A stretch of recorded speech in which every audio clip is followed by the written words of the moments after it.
Hola, buenos días. En la clase de hoy vamos a estudiar las propiedades de la materia. ¿Para qué nos sirven las propiedades de la materia? Se preguntarán. Bueno, nos sirven justamente para poder identificar distintos tipos de sustancias. Bien, ¿y cuáles van a ser estas propiedades? Vamos a tener propiedades químicas y propiedades físicas. A su vez, las físicas se van a clasificar en propiedades intensivas y propiedades extensivas. Y dentro de las propiedades intensivas vamos a identificar dos tipos, las propiedades organolépticas y las denominadas constantes físicas. Bien, dentro de las propiedades químicas vamos a tener a todas aquellas que son observadas o medidas mediante cambios químicos. Recordemos las primeras clases que tuvimos de forma presencial, ¿cuáles eran los cambios químicos? Son aquellos en los que las sustancias iniciales se transforman en nuevas sustancias. Por ejemplo, hablábamos en ese momento de quemar un papel, ¿sí? Cambia totalmente la naturaleza, digamos, y la composición química de ese papel. Combustiones, todo tipo de combustiones. Entonces, acá tenemos algunos ejemplos, como la oxidación, ¿sí? Acá tenemos plaquitas de hierro, varios materiales de hierro que están oxidados, ¿sí? Lo que llamamos comúnmente el herrumbre. Eso sería el producto de la interacción del hierro con el oxígeno del aire. A medida que pasa el tiempo, va adquiriendo una coloración rojiza, un color ladrillo, y si lo tocamos es un sólido en forma de polvo. Bien, eso sería el óxido de hierro entonces. Es una reacción bastante lenta, lleva bastante tiempo, ¿sí? Acá tenemos otro ejemplo de cambio químico, por ejemplo una combustión, ¿sí? Cuando tenemos acá incendios forestales, bueno, quemar leña, el carbón para hacer fuego, sustancias inflamables como el alcohol, como la nafta, el queroseno. Entonces, todos esos van a ser reacciones de combustión. La respiración de todos los seres vivos, nosotros, de los árboles, todos tenemos que respirar para poder vivir, ¿sí? Y en esa respiración se produce un cambio químico. La fermentación, recordemos también aquellas clases en el aula donde vimos un video de elaboración del pan y justamente era para mostrarles este cambio químico sobre la fermentación, ¿sí? A partir de la levadura es un honguito, un hongo, un ser vivo, que lo que hace es alimentarse de los azúcares. En este caso puede ser harina o también azúcar, sacarosa, la que usamos para endulzar. ¿Sí? Entonces se alimenta y lo que da como producto es dióxido de carbono y alcohol. Entonces ahí notamos también cómo las sustancias se van transformando. En forma general, la reactividad, ¿sí? Hay, por ejemplo, algunos metales que reaccionan más fácilmente que otros, ¿sí? Como vimos acá, el hierro reacciona en presencia de oxígeno y en presencia de agua también, una humedad, es necesaria la humedad para que se produzca esta sustancia que es el óxido de hierro. Pero tenemos, por ejemplo, el metal sodio, que es mucho más reactivo y que en presencia de agua nos da hidróxido de sodio, ¿sí? Acá tenemos un videíto les dejo el link para que lo puedan ver ustedes en sus casas, pero yo les voy a reproducir un pedacito del video. Hola y bienvenidos de nuevo a Química Insólita. Hoy vamos a llevar a cabo la reacción entre el sodio y el agua. Para realizar esta reacción necesitaremos los siguientes materiales. Bueno, hasta ahí, ¿sí? Eso es lo que produce al poner en contacto una porción de sodio, que como vieron es un metal, es un gris, pero un gris bastante suave, blanquecino, digamos, y es bastante blando. Entonces al ponerlo en contacto con el agua produce esa reacción bastante violenta, ¿sí? Bien, volvamos acá. Y reacciones de descomposición, como podría ser la putrefacción de nuestros cuerpos, por ejemplo, o de frutas, verduras, ¿sí? Nosotros con el tiempo nos vamos descomponiendo una vez que estamos muertos, digamos, ¿no? Comienzan a actuar otras, eh, otras entidades biológicas que van a producir esa descomposición. Bien, dentro de las propiedades físicas vamos a tener que son aquellas propias de todos los tipos de sustancias, ¿sí? Son aquellas que vamos a poder observar o medir. Entonces, y mencionando sobre cambios físicos, los cambios físicos eran aquellos en los que se mantenía constante la composición química de las sustancias, ¿sí? Es decir, que las sustancias iniciales se conservan y solo veíamos cambios en su forma o en el tamaño. En los trabajitos que estuvieron presentando, por ejemplo, mostraron cómo se derretía el hierro que se encontraba en estado sólido pasa al estado líquido. Eso es un cambio físico. Y si tengo que describir las propiedades físicas, digo que la sustancia agua está en estado sólido y que luego se transforma a agua en estado líquido, ¿sí? Entonces ahí estoy describiendo la forma del agua. Estado sólido, estado líquido. Me mostraban otros, por ejemplo, de la silicona, el mismo cambio, digamos, que sería la fusión. La silicona, la barrita que se coloca en una pistola de calor, entonces después de un tiempo se derrite, ¿sí? El cambio químico acá es la fusión. Bien, dentro de las propiedades intensivas vamos a encontrar propiedades organolépticas, como les había mencionado antes, y las constantes físicas. Las propiedades intensivas, ¿cuáles son?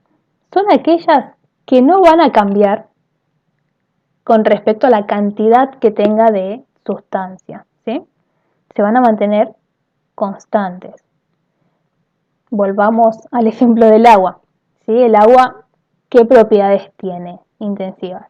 Bueno, que es líquida a temperatura ambiente, que es incolora, que es inodora, que es insípida, ¿sí? Y puedo determinar, ahí estoy describiendo propiedades organolépticas. Todas las que dije son organolépticas. Puedo determinar algunas propiedades o constantes físicas, como son el punto de fusión, el punto de ebullición y la densidad. Entonces, el agua tendría una densidad de 1 gramo sobre centímetros cúbicos, un punto de ebullición de 100 grados centígrados, un punto de fusión de 0 grados centígrados.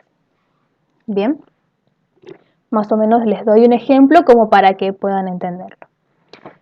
En síntesis, las propiedades organolépticas van a ser todas aquellas que puedo determinar mediante nuestros sentidos. La vista, ¿sí? El olfato, el gusto, el tacto. En el olfato voy a sentir los aromas, el olor, ¿sí? Hay que tener cuidado si trabajamos con sustancias que son tóxicas, ¿sí? Por ejemplo, un ácido no podemos realizar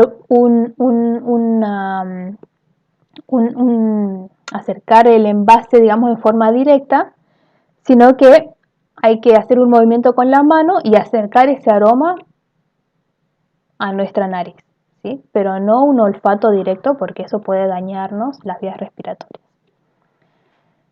El gusto, bien, vamos a determinar el sabor de las cosas siempre y cuando sean alimentos y podamos consumirlos, ¿no? El tacto, con el tacto podemos determinar si la textura, la dureza, la elasticidad, fragilidad, en general, ¿sí? Todo lo que esté relacionado al tacto podemos indicarlo mediante este sentido. Y bueno, el que más usamos es la vista, ¿sí? Así que ahí determinamos el estado físico sólido, líquido, gaseoso de la sustancia, los colores, ¿sí? y distintos aspectos que puedan ser observables. Bien, y dentro de las constantes físicas podemos decir que son valores que se miden experimentalmente, ¿sí? Y se determinan mediante instrumentos de medición precisos. Por ejemplo, si quiero medir punto de fusión y ebullición, voy a necesitar un termómetro. Si quiero medir la densidad, voy a necesitar otro instrumento que se llama densímetro, pero este solamente sirve para sustancias en estado líquido. Si tengo que medir sustancias en estado sólido, hay que aplicar una formulita matemática que ahora les voy a mostrar cómo se hace. Bien, entonces, punto de fusión y punto de ebullición son dos temperaturas. Bien, acá tenemos un esquema, ¿sí? Un gráfico de dos ejes, eje X, eje Y, donde medimos la temperatura en grados centígrados en función del tiempo. ¿Cuál es la sustancia que estamos tratando? El agua, ¿sí? Entonces tenemos un vaso con cubitos de hielo, como vemos acá, el hielo forma cúbica según la forma del recipiente que lo contenga, ¿sí? Va a adoptar esa forma, se va a congelar. Entonces, el hielo en estado sólido, ¿sí? Si lo dejamos sobre una mesa, ¿sí? Sobre la mesa de la cocina, a medida que pasa el tiempo, va a ir absorbiendo la temperatura del ambiente y va a pasar al estado líquido, o sea, se va a derretir, va a realizar una fusión. Recuerden que la fusión es el pasaje del estado sólido al líquido. Bien, ¿y qué va a pasar? Va a llegar un momento en el que la temperatura se va a mantener constante, justamente, y esa temperatura va a ser el punto de fusión, que en este caso para el agua nos va a marcar aproximadamente en los 0 grados centígrados. ¿Por qué les digo aproximadamente? Y bueno, porque va a depender de la presión del lugar en el que estemos y también de la temperatura del ambiente, ¿no? Pero sobre todo de la presión en este caso, que va a variar, puede variar o alterar la temperatura. Entonces, en forma general o estándar decimos 0 grados centígrados.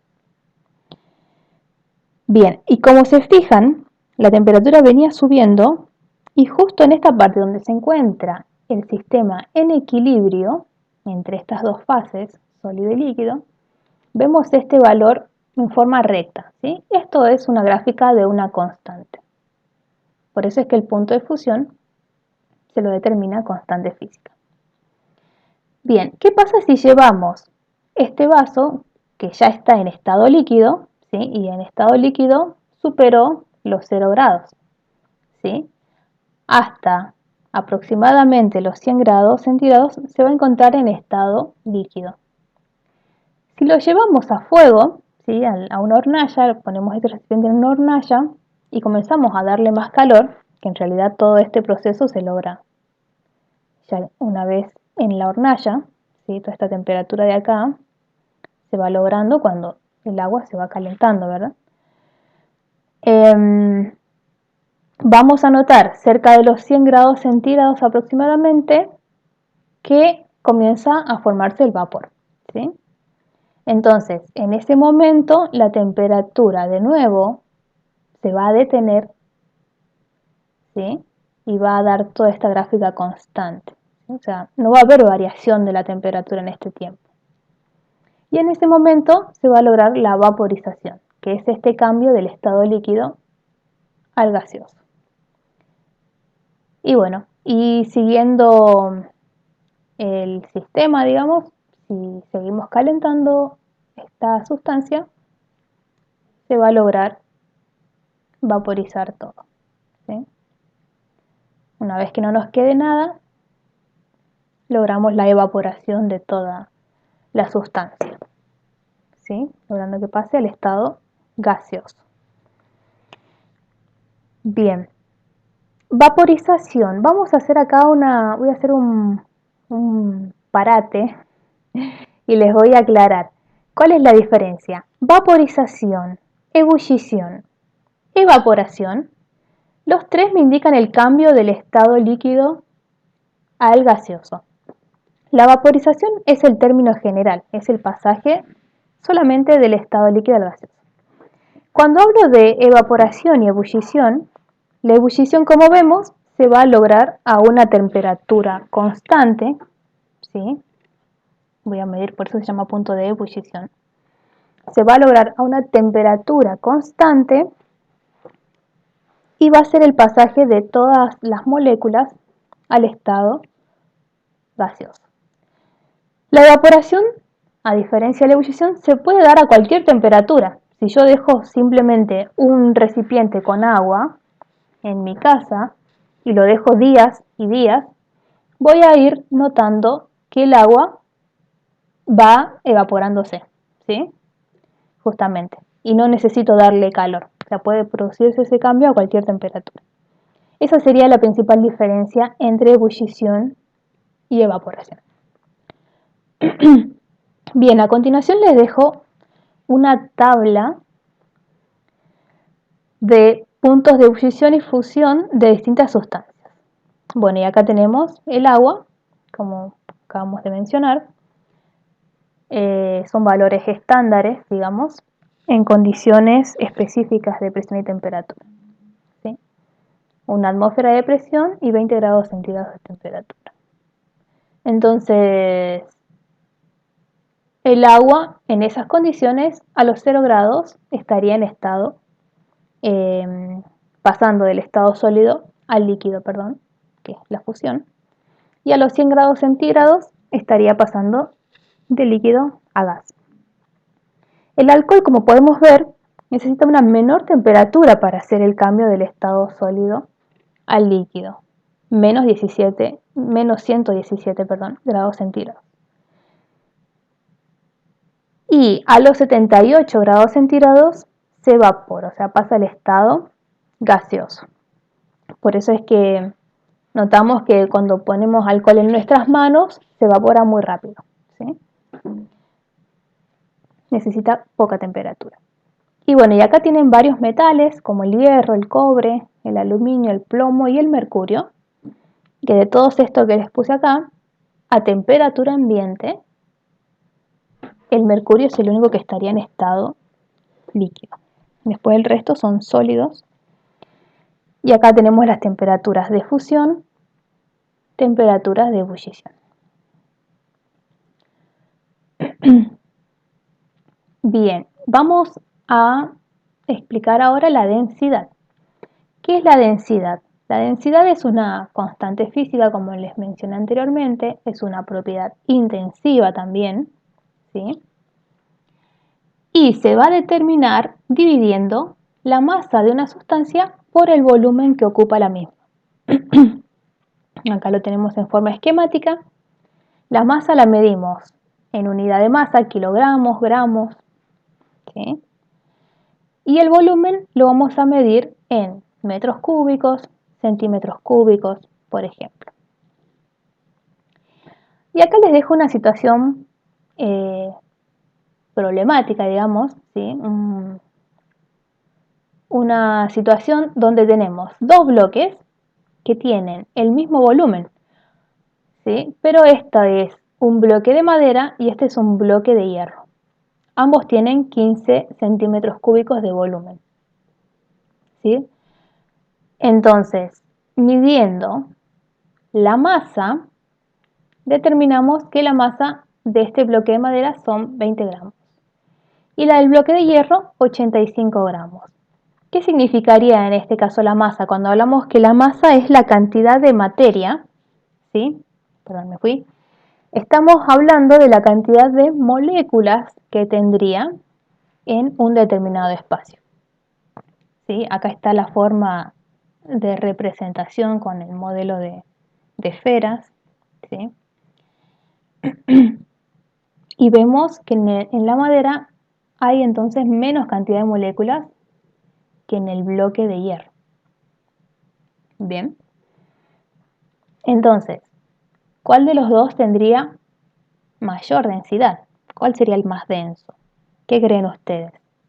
Bueno, esto me lo pueden responder después en las próximas clases que tengamos por videollamada, ¿sí? Pueden determinarlo analíticamente, o sea, hacer un análisis calculando y reemplazando esos valores en esta formulita. Entonces reemplazaría la masa del bloque de madera por el volumen que ocupa, que son los 15 centímetros cúbicos, y la masa de los 20 gramos. ¿Sí? Hago la división y eso me va a dar un resultado, ¿sí? Que ese va a ser el valor de la densidad. Hago la misma operación matemática para el bloque de hierro.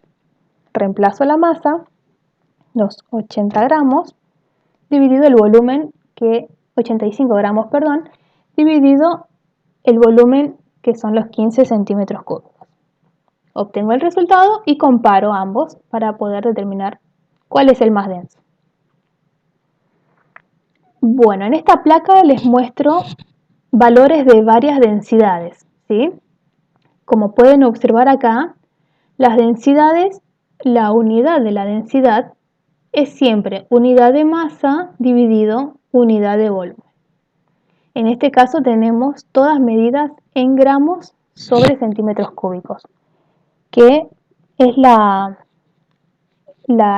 medida estándar que usamos por lo general. Pero también se puede medir en kilogramos sobre metros cúbicos.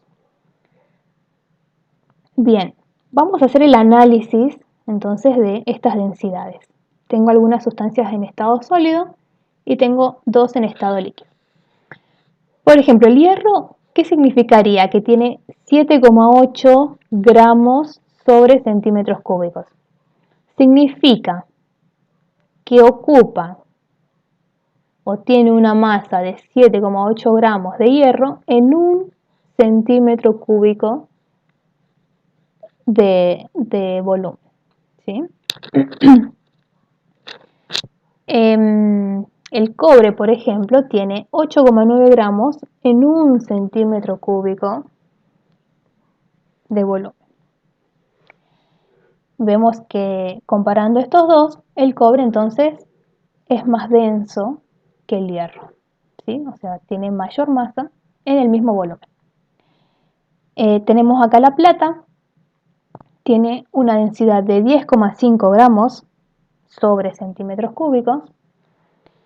El plomo tiene una masa de 11,3 gramos en un centímetro cúbico y el oro tiene una masa de 19,3 gramos sobre centímetros cúbicos. El aluminio tiene una densidad de 2,7 gramos de masa en un centímetro cúbico de volumen, ¿sí? Entonces, entre estos cuatro que analicé al último, o si miramos todos estos metales, el más denso sería el oro, ¿sí? Y el menos denso, el aluminio.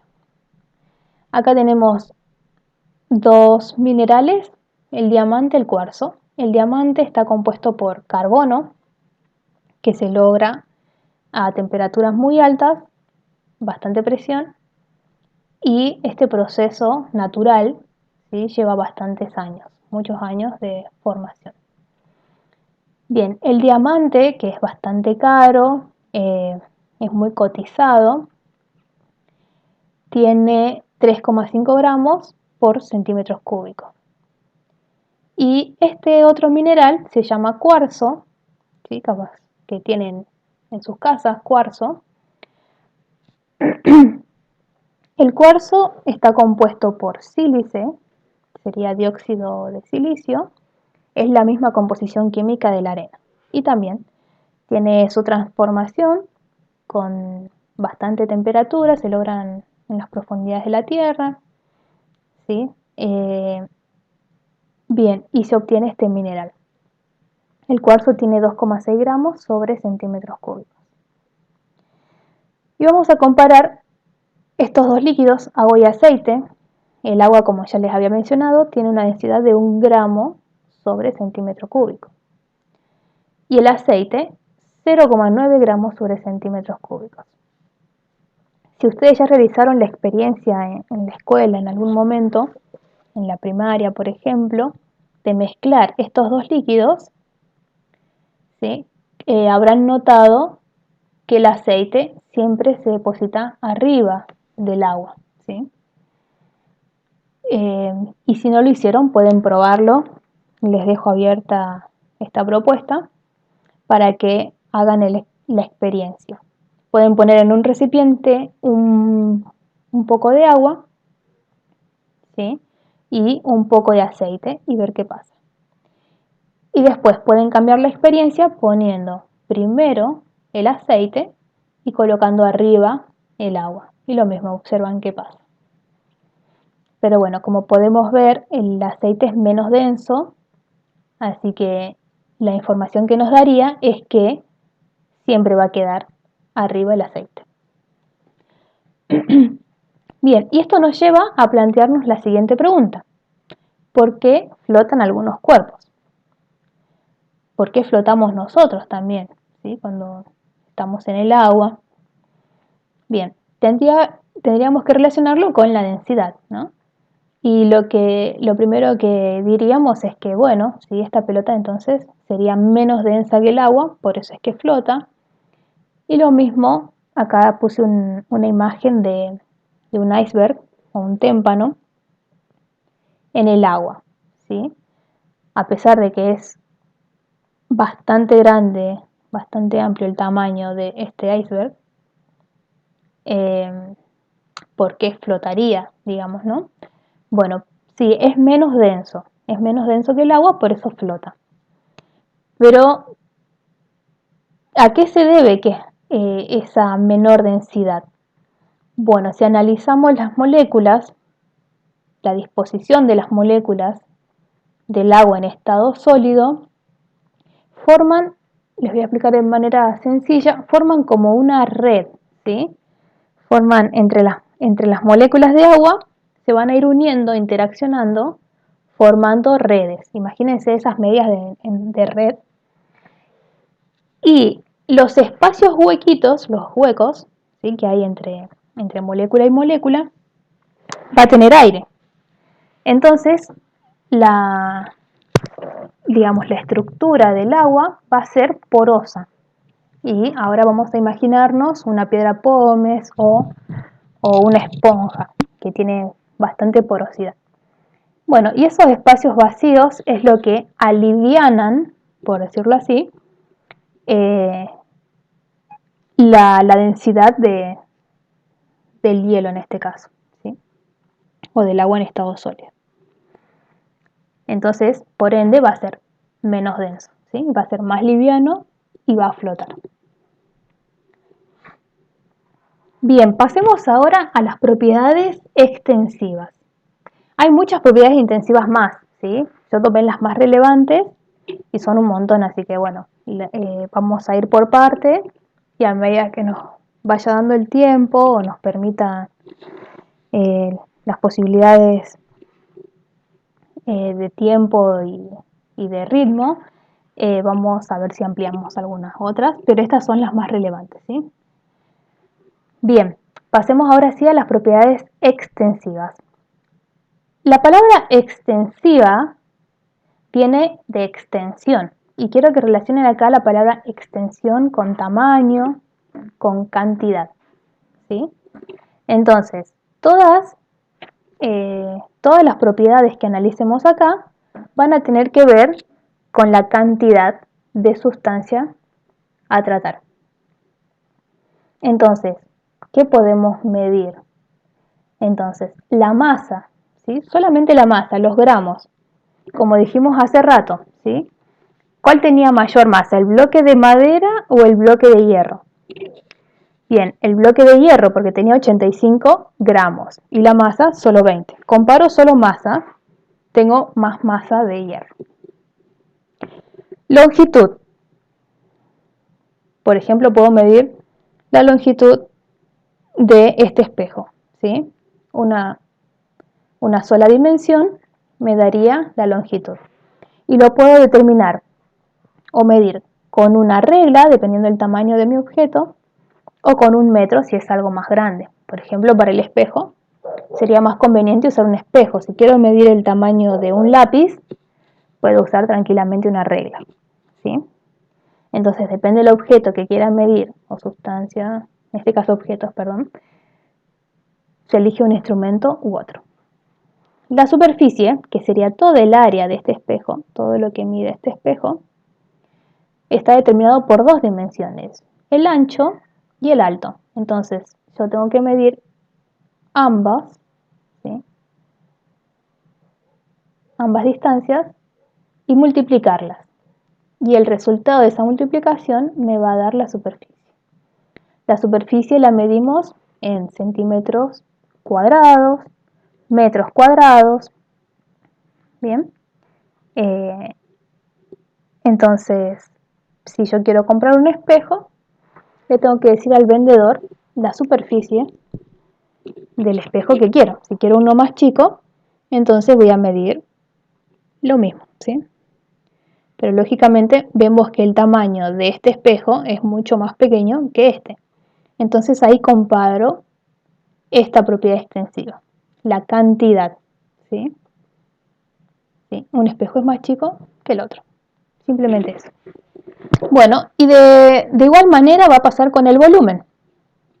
El volumen me va a medir tres dimensiones: el ancho, el alto y el largo, ¿sí?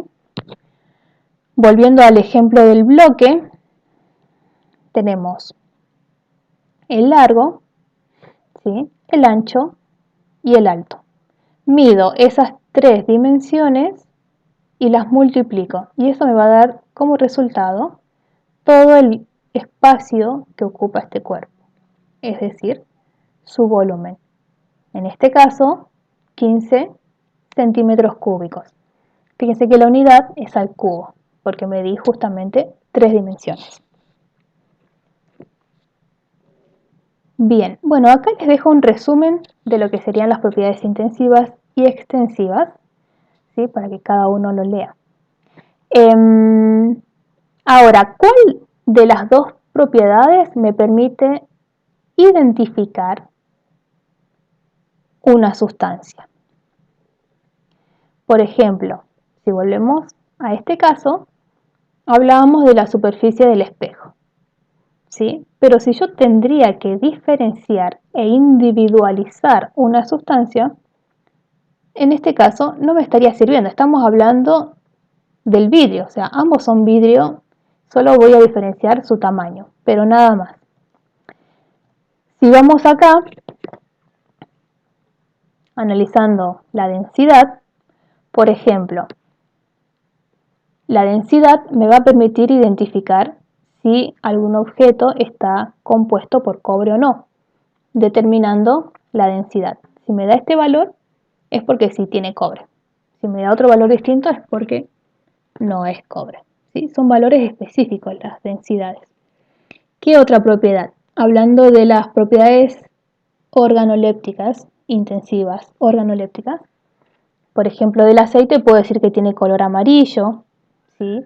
Que es un fluido viscoso, que no fluye con tanta facilidad como el agua, que tiene un aroma, ¿sí? Un aroma característico.